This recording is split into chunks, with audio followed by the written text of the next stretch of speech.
Students, SCERT వాళ్ళు ఇచ్చిన model పేపర్స్లో మోడల్ పేపర్ 1ని నేను ముందు క్లాస్లో మీకు ఎక్స్ప్లెయిన్ చేశాను. 2024-25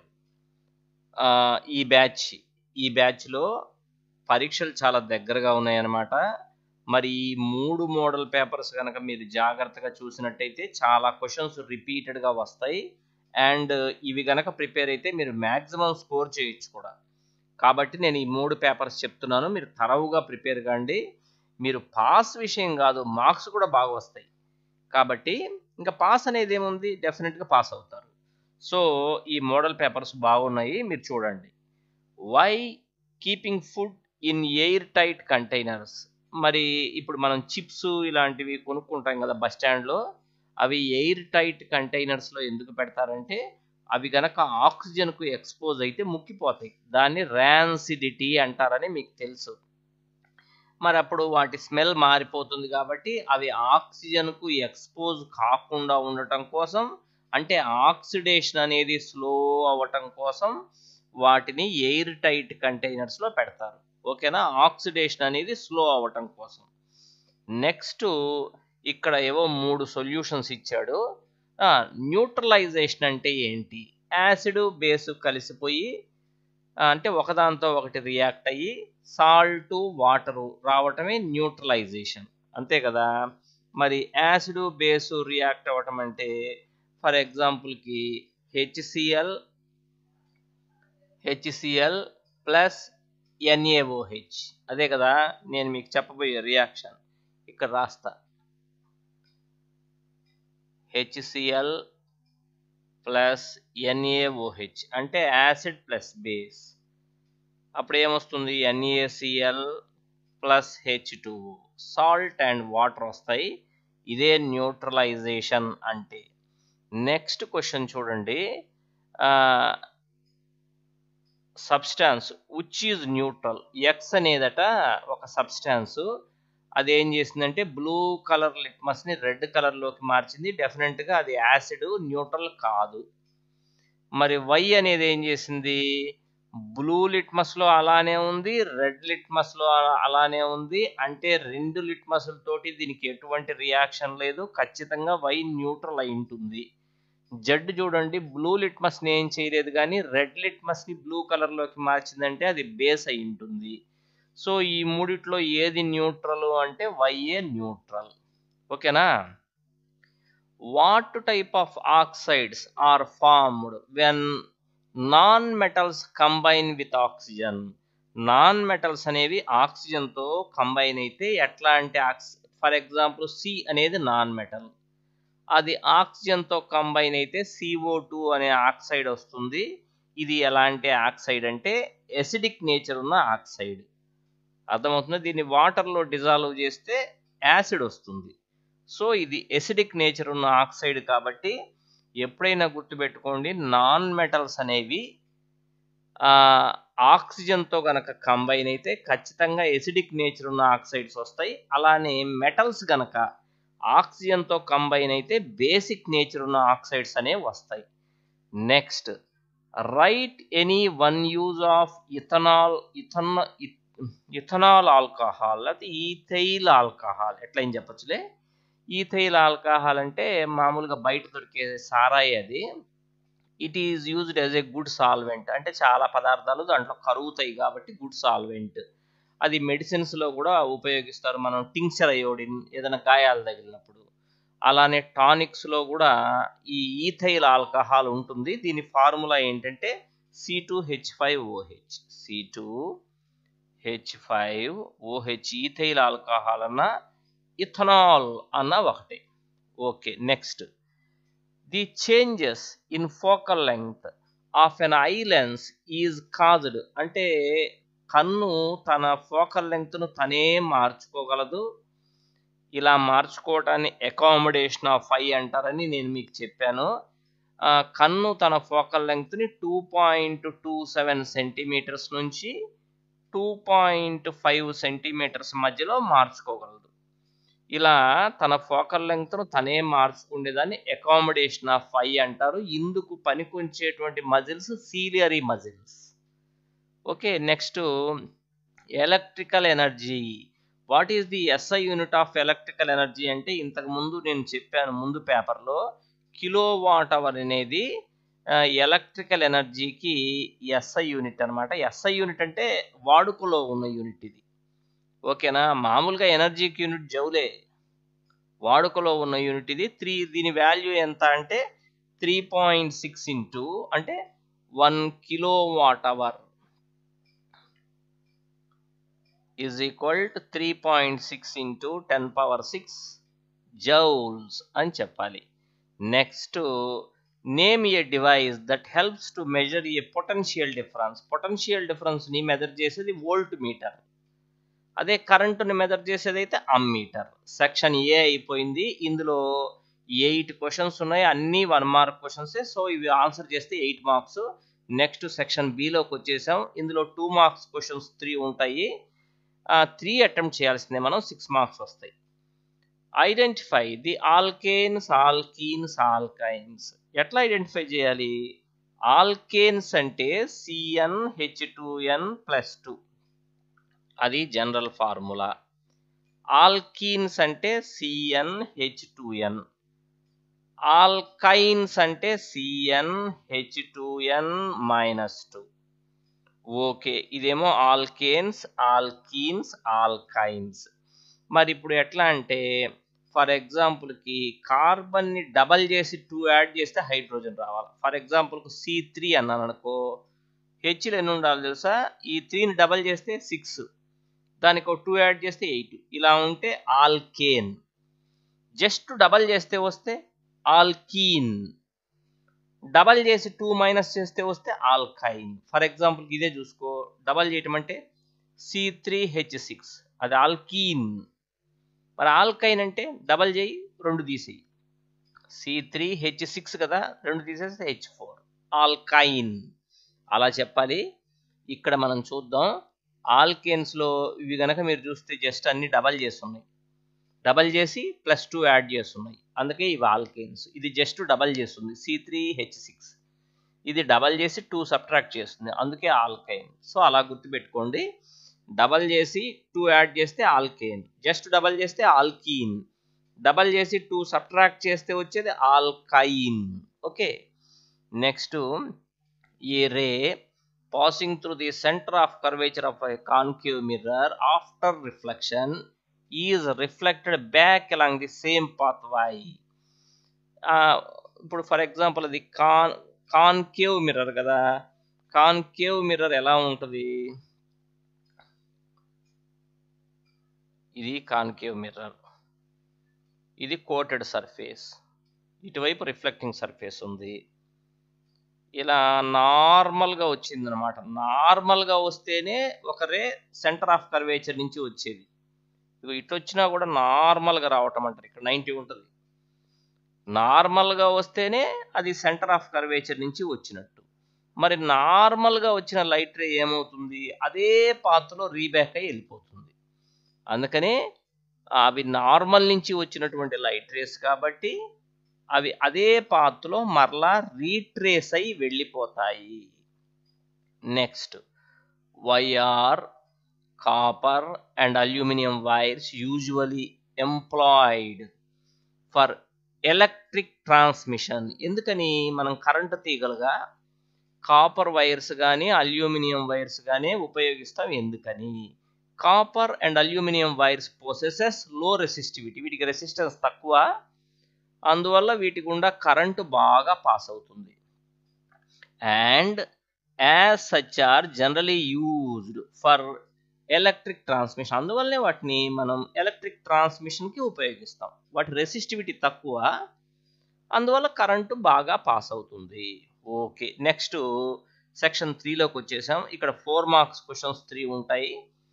ఖచ్చితంగా మీరు 3 రాయాల్సిందే, రాస్తే మీకు 12 మార్క్స్ వస్తాయి. ఇంతవరకు ఎటువంటి చాయిస్ లేదు.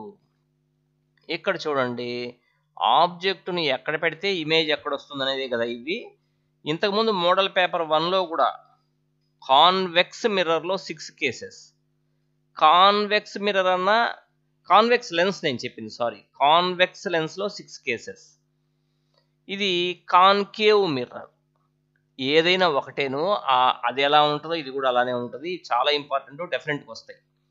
First draw the ray diagrams. First ఏం చేశాడు, ఇది సి కదా, ఇక్కడ ఉన్నది ఒకటి ఉంది సి. సికి అవతల వస్తువుని పెట్టాడు, ఇమేజ్ ఎక్కడ వస్తుందో చూడమన్నాడు.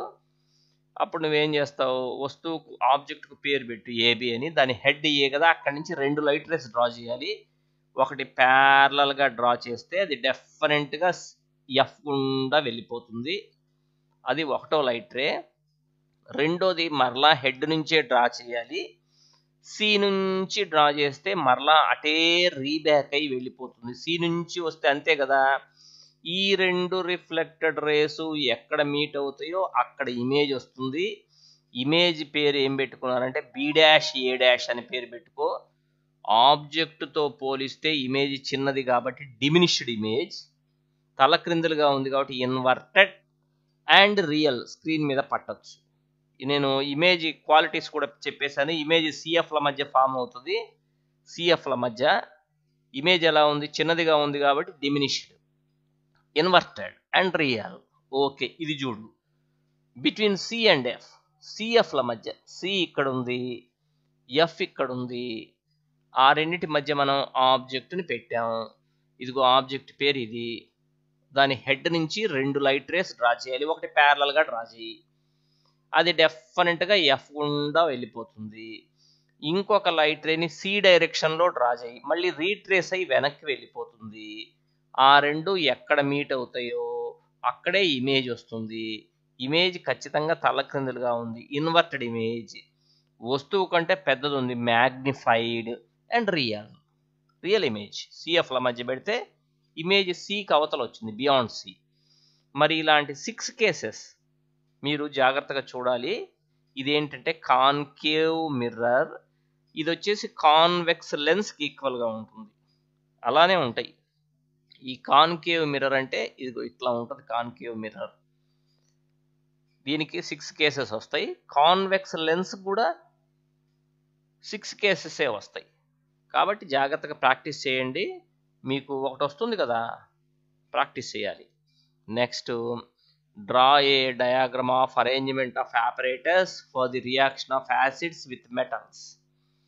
ఇప్పుడు యాసిడ్స్ మెటల్స్ కలిపితే, అంటే ఇదిగో జింక్ గ్రాన్యూల్స్ ఈ టెస్ట్ ట్యూబ్లో ఉన్నాయి, అంటే అది మెటల్. పైనుంచి ఇలా దీంట్లోకి హెచ్సిఎల్ పోసాం, అది యాసిడ్. యాసిడ్ మెటల్ ఈ 2 రియాక్ట్ అయితే హైడ్రోజన్ వస్తుంది. రియాక్షన్ కూడా మీరు రాయొచ్చు, ఇలా ఇక్కడ రాస్తా చూడండి, జడన్ plus HCl will gives rise to ZnCl2 plus H2, ఇది రియాక్షన్. కాకపోతే ఇక్కడ 2 ఉంది కాబట్టి ఇక్కడ 2 పెట్టుకొని సరిపోతుంది. కాబట్టి హైడ్రోజన్ అనేది ఇదిగో ఈ డెలివరీ ట్యూబ్లో నుంచి ఇలా వస్తుంది హైడ్రోజన్, ఎందుకంటే ఈ 2 రియాక్ట్ అయినాయి కదా, జింక్ గ్రాన్యూల్స్ హెచ్సిఎల్ రియాక్ట్ అయినప్పుడు ఇదిగో హైడ్రోజన్ గ్యాస్ వస్తున్నది, అదిగో ఈ డెలివరీ ట్యూబ్లో నుంచి ఇలా వచ్చేసింది హైడ్రోజన్ గ్యాస్. ఇక్కడ సోప్ వాటర్లో నుంచి బయటకు వచ్చింది బబుల్స్గా. నువ్వేం చేసావంటే ఒక బర్నింగ్ క్యాండిల్ని పెట్టాం, అది పాప్ సౌండ్ తోటి ఆరిపోయింది బర్నింగ్ క్యాండిల్, ఆ హైడ్రోజనే బర్న్ అవుతుంది, అదే హైడ్రోజన్కి టెస్ట్. సో ఈ డయాగ్రామ్ చూసుకొని 2-3 డయాగ్రామ్స్ ఉన్నాయి ఇలాంటివి, వాటిల్లో డెఫినెట్గా ఒకటి వస్తుంది.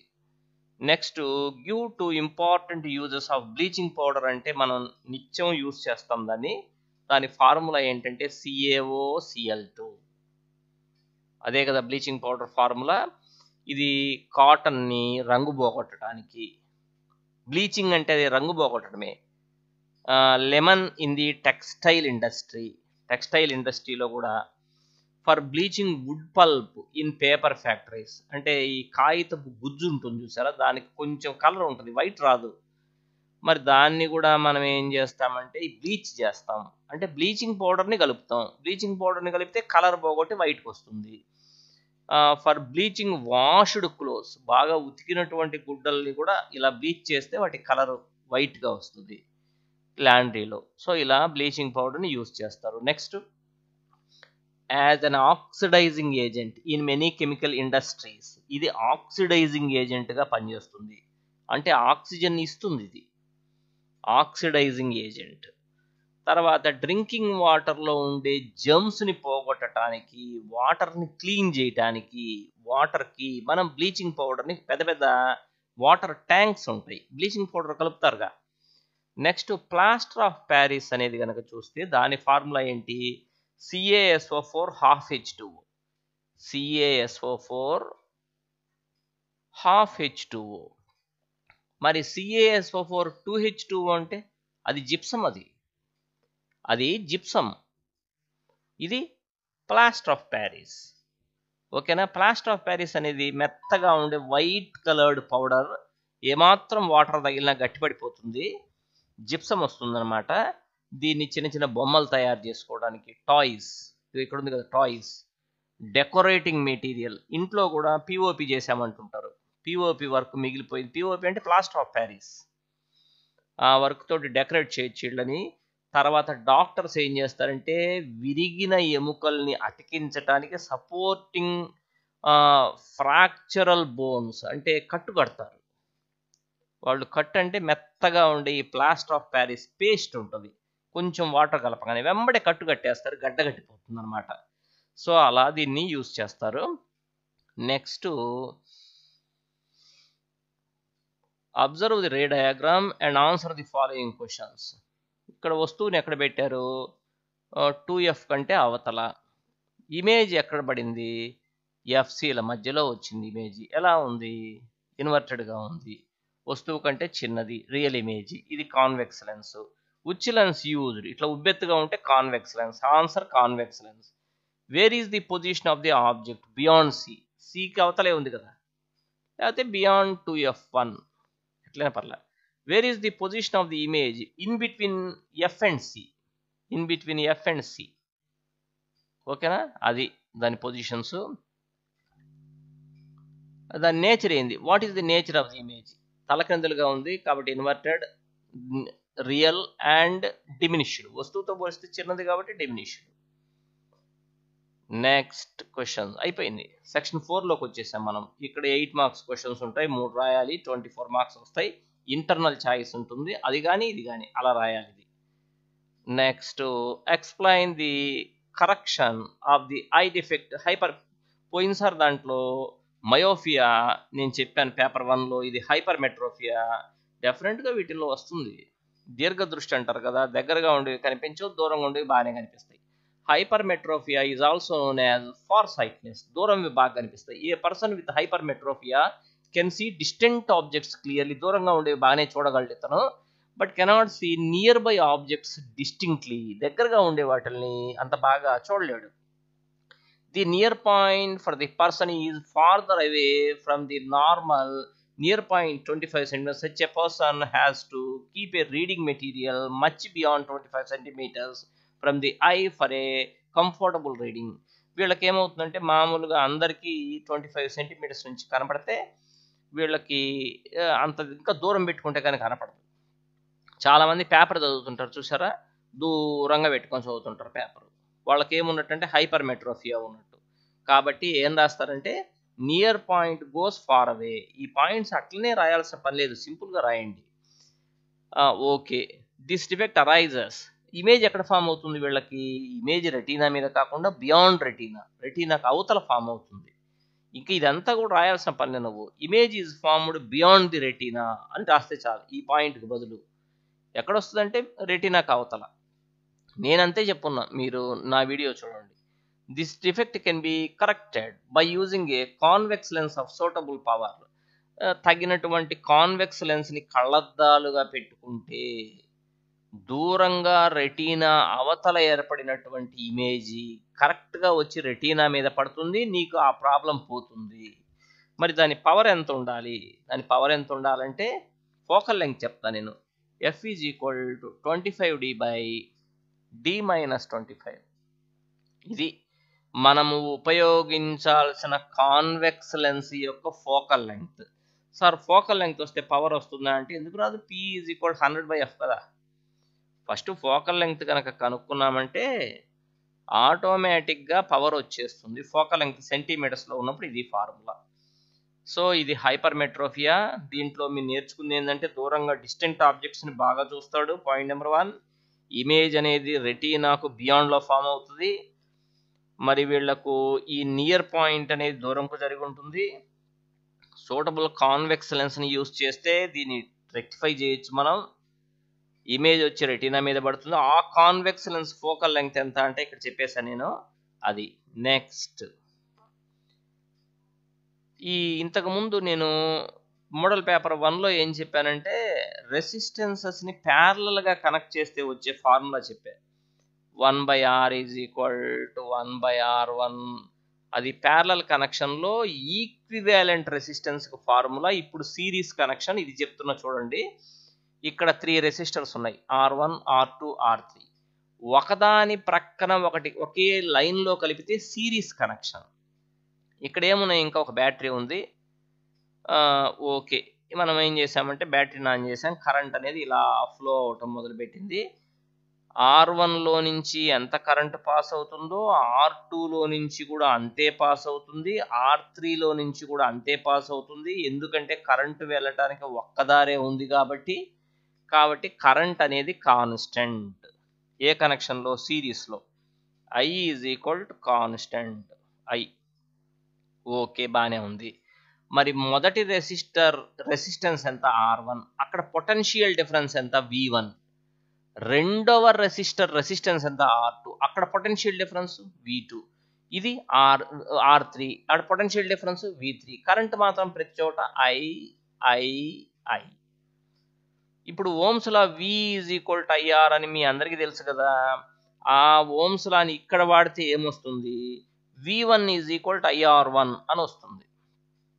రెండో దానికి ఉపయోగిస్తే V2 is equal to IR2. మూడో దానికి ఉపయోగిస్తే V3 is equal to IR3. అంతే కదా. మరి మొదటి దానికి, రెండో దానికి, మూడో దానికి కాకుండా మొత్తానికి ఆ ఫార్ములా వాడితే V is equal to IR. V is equal to IR అంతే.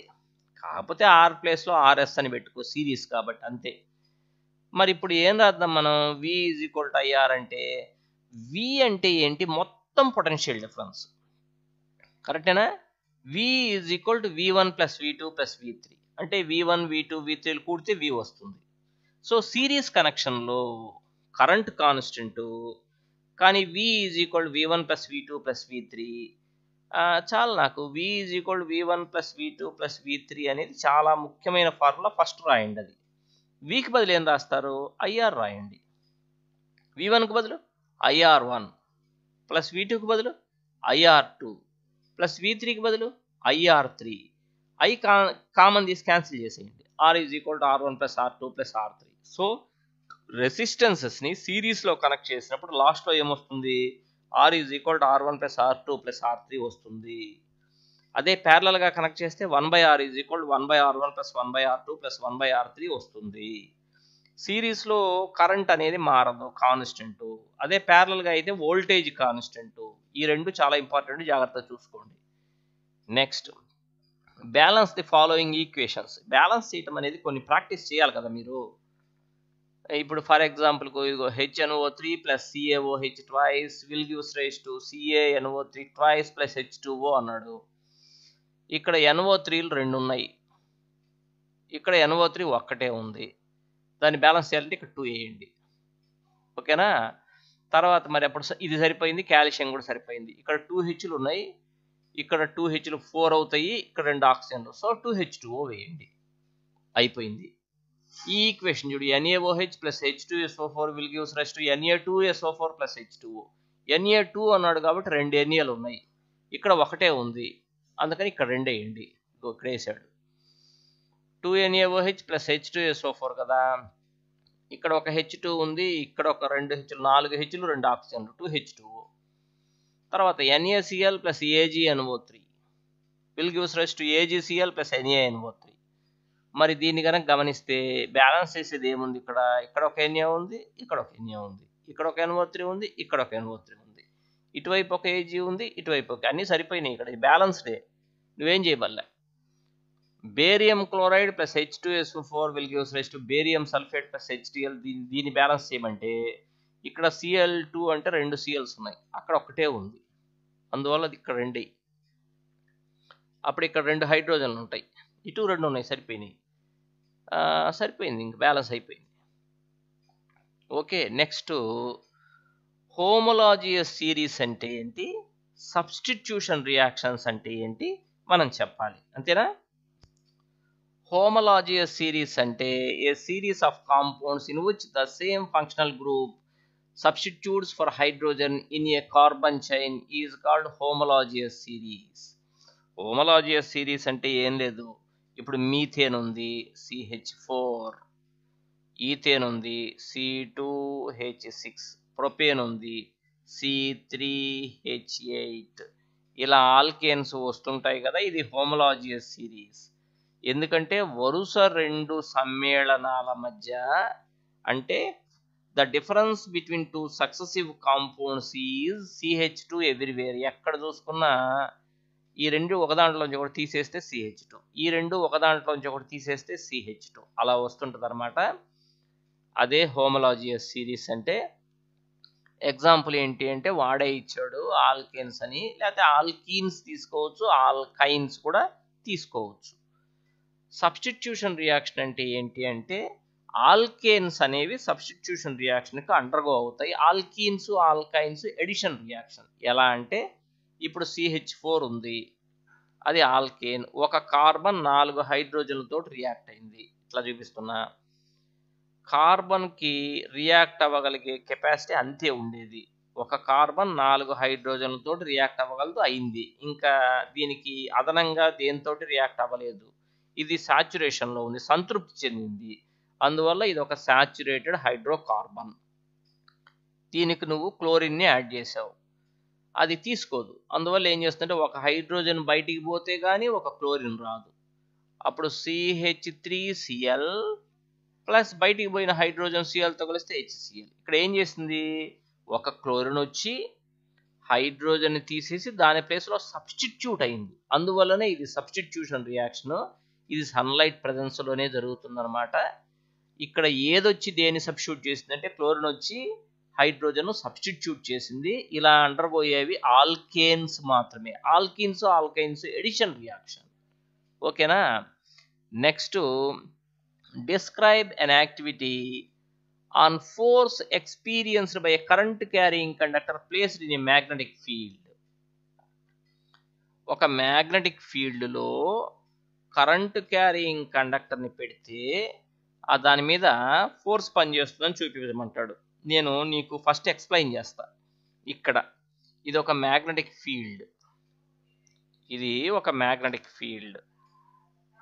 అంటే మ్యాగ్నెటిక్ ఫీల్డ్ అంటే ఎవరో ఇక్కడ మ్యాగ్నెట్ పెట్టున్నారో అందువల్ల ఫీల్డ్ వచ్చింది. ఇవన్నీ ఫీల్డ్ లైన్స్ ఇట్లున్నాయి. దీంట్లో నువ్వేం చేసావు, ఏదో ఒక కరెంటు వైర్ని పెట్టావు. ఇది కరెంటు వైరు, దీంట్లో కరెంటు కూడా పాస్ అవుతున్నది. ఎంత కరెంటు? I current. ఈ మ్యాగ్నెటిక్ ఫీల్డ్ ఎంత? B. డెఫినెట్గా ఈ వైర్ మీద ఫోర్స్ పనిచేస్తుంది, ఎంత అంటే F = BIL. దీని మీద ఈ వైర్ మీద ఫోర్స్ పనిచేస్తుంది, ఎంత అంటే F = BIL sin θ అని చెప్పాలి. యాక్చువల్గా నార్మల్గా ఉంటే sin 90 కాబట్టి F = BIL. ఓకే, మనకి ఇప్పుడు తెలిసింది ఏంటి, ఒక మ్యాగ్నెటిక్ ఫీల్డ్లో ఏదైనా కరెంటు వైర్ని పెడితే ఆ కరెంటు వైర్ మీద ఫోర్స్ పనిచేస్తుంది అనేది ఇక్కడ మనం ప్రూవ్ చేయబోతున్నాం. దానికోసం చూడండి, ఇది ఒక హార్స్ షూ మ్యాగ్నెట్. కింద నార్త్ పోల్ ఉంది, పైన సౌత్ పోల్ ఉంది, ఇది నిటారుగా ఉంది. దీని మధ్యలో అడ్డంగా ఒక ఏ వైర్, ఇది అల్యూమినియం రాడ్ని కట్టేశాం. అల్యూమినియం రాడ్లో నుంచి కరెంటు పంపించే ఉద్దేశం మనకు ఉంది. ఇప్పుడు అల్యూమినియం రాడ్ పైన సౌత్ పోల్ ఉంటుంది, కింద నార్త్ పోల్ ఉంటుంది. రాడ్లో నుంచి ఫీల్డ్ డైరెక్షన్ పైకి ఉంటుంది. ఫీల్డ్ ఎప్పుడు నార్త్ పోల్ నుంచి సౌత్ పోల్ కదా ఉండేది, ఫీల్డ్ పైకి ఉంది, రాడ్ ఇట్లా అడ్డంగా ఉంది. ఓకేనా? అంటే ఇట్లా ఉందనుకోండి, ఫర్ ఎగ్జాంపుల్ ఇది ఇట్లా ఉందనుకోండి, అంటే నిటారుగా ఉంది, ఇది పైన కింద. అల్యూమినియం రాడ్ ఇట్లా హారిజాంటల్గా ఉంది, హారిజాంటల్గా, అది వర్టికల్గా ఉంది. మరి ఇప్పుడు ఏమైంది, ఎప్పుడైతే దీంట్లో కరెంటు పాస్ చేసామో, ఎట్లా చేసామంటే ఏముంది, ఇక్కడ కనపడుతుంది వైర్ మీకు, ఒక బ్యాటరీ ఉంది, స్విచ్ ఉంది, అన్నీ ఉన్నాయి. స్విచ్ ఆన్ చేయంగానే ఏమవుతుందంటే కరెంట్ అనేది అల్యూమినియం వైర్‌లో నుంచి పాస్ అయ్యి ఇట్లా వచ్చేసింది. పాస్ అవ్వంగానే ఈ అల్యూమినియం రాడ్ ప్రక్కకు ఎవరో నెట్టినట్టుగా డిస్ప్లేస్ అయింది. అల్యూమినియం రాడ్ డిస్ప్లేస్ అయింది ఎవరో నెట్టినట్టు. ఎవరు నెట్టారంటే దాని మీద ఫోర్స్ పనిచేస్తుందనమాట. అందువల్లనే అది డిస్ప్లేస్ అయింది. సో దీని నుంచి మనకేం తెలిసిందంటే మ్యాగ్నెటిక్ ఫీల్డ్‌లో ఒక కరెంట్ క్యారింగ్ వైర్‌ని పెడితే ఆ కరెంట్ క్యారింగ్ వైర్ అనేది డెఫినెట్‌గా ఫోర్స్‌కు గురయ్యి డిస్ప్లేస్ అవుతది అని తెలిసిపోయిందనమాట. అదే ఈ ఎక్స్‌పెరిమెంటు. ఈజీ‌నేదేం కష్టం కాదు. ఎటంటే రైటా, లెఫ్టా అనేది కూడా మనకు అవసరం లేదు. ఇప్పుడు ఎటో తట్టు డిస్ప్లేస్ అవుద్ది డెఫినెట్‌గా. మరి కరెంట్ డైరెక్షన్ మారిస్తే? కరెంట్ డైరెక్షన్ మారితే ఇందాక ఇటువైపు డిస్ప్లేస్ అయింది ఆపోజిట్ డైరెక్షన్‌లో డిస్ప్లేస్ అవుద్ది. ఎందుకంటే ఫోర్స్ డైరెక్షన్ మారుతది కదా! అంతే. Next how do metals react with solutions of other metals, salts, describe an activity. ఇక్కడ ఒక చిన్న యాక్టివిటీ ఉంది. ఫస్ట్ అబ్జర్వ్ చేయండి ఏంది activity. Observe the reactive metals can displace less reactive metals. అంటే బాగా ఎక్కువ చర్యాశీలత కలిగినటువంటి లోహాలు తక్కువ చర్యాశీలత కలిగిన లోహాలను తొలగిస్తాయి, నెట్టేస్తాయి. High reactive metals will displace low reactive metals from their compounds in a solution. దీనికి ఏం కావాలా? కాపర్ వైర్ కావాలి. సరే తీసుకున్నాం కాపర్ వైరు. ఐరన్ నెయిల్ కావాలి, ఇనుప శీల. ఐరన్ సల్ఫేట్ సొల్యూషన్ కావాలి, కాపర్ సల్ఫేట్ సొల్యూషన్. ఇదిగో ఈ బ్లూ కలర్లో కనిపించేది కాపర్ సల్ఫేట్ సొల్యూషన్, కొంచెం ఈ కలర్లో బ్రౌన్గా కనిపించేది iron sulphate solution. Test tubes కావాలి, ఇగో తీసుకున్నాగా. ఇంకేం కావాలి? Procedure. Take a clean wire of copper and an iron nail. ఒక రాగి తీగ తీసుకో, ఒక ఇనుప శీల తీసుకో, రెండు క్లీన్గా ఉండాలి. Okay. Put the copper wire in a solution of iron sulphate. ఈ కాపర్ వైర్నేమో ఐరన్ సల్ఫేట్లో పెట్టు, అంటే బ్రౌన్ కలర్లో ఉంటుంది. అలానే ఐరన్ నెయిల్నేమో కాపర్ సల్ఫేట్లో పెట్టు. రివర్స్ పెట్టామన్నమాట. Record your observations after. ఒక 20 నిమిషాలు అట్లనే ఉంచి ఏమైనా జరిగిందేమో చూడు. ఇక్కడేముంది? ఐరన్ నెయిల్ కాపర్ సల్ఫేట్లో ఉంది, ఇక్కడ కాపర్ వైర్ ఐరన్ సల్ఫేట్లో ఉంది. ఏం జరిగింది అంటే the reaction occurs in the test tube in which iron nail is placed in solution of copper sulphate. ఇక్కడైతే రియాక్షన్ జరిగింది, ఇక్కడేం జరగల. ఇక్కడ వరకు నువ్వు పెట్టింది పెట్టినట్టే ఉంది. ఇక్కడ రియాక్షన్ జరిగింది. ఏం జరిగింది అక్కడ రియాక్షను? బ్లూ కలర్లో ఉండే కాపర్ సల్ఫేట్ ఫేడ్ అయిపోయింది. ఎందుకని అంటే ఐరన్ అనేది హై రియాక్టివ్ మెటల్, దేంతో పోలిస్తే? కాపర్తో పోలిస్తే. అందుకని ఐరన్ వచ్చి కాపర్ని తొలగించి దాని ప్లేస్లో వచ్చిందనమాట. అది జరిగేది. The blue colour of copper sulphate solution starts fading. ఇది ఫేడ్ అవుతుంది. This is displacement reaction. అంటే ఎట్లా ఉంటుంది అది? నేను చూపిస్తాను చూడండి మీకు. ఐరన్ హై రియాక్టివ్ మెటల్, దేంతో పోలిస్తే? కాపర్తో పోలిస్తే. సో అప్పుడు మనకేమొచ్చింది? ఐరన్ సల్ఫేట్ ప్లస్ కాపర్ వచ్చింది. అంటే ఐరన్ వచ్చి కాపర్ సల్ఫేట్లో ఉండే కాపర్ను తొలగించింది. ఓకేనా? అది జరిగేది. ఇది డిస్ప్లేస్మెంట్ రియాక్షన్. ఓకే. సో ఇప్పుడు నేను మీకు ఒక పేపర్ చెప్పేశాను. ఇది కూడా జాగ్రత్తగా చూడండి. పేపర్ 2 అన్నమాట ఇది. నెక్స్ట్ మరలా మనం పేపర్ 3 చెప్పుకుందాం. కేర్ఫుల్గా మీరు ఇదంతా అబ్జర్వ్ చేసి మీకు ఎలా అనిపించింది, అర్థమవుతుందా లేదా, ఏమర్థమైంది, ఏం అర్థం కాలేదా అని నాకు కామెంట్స్లో పెట్టండి. ఓకేనా? రైట్.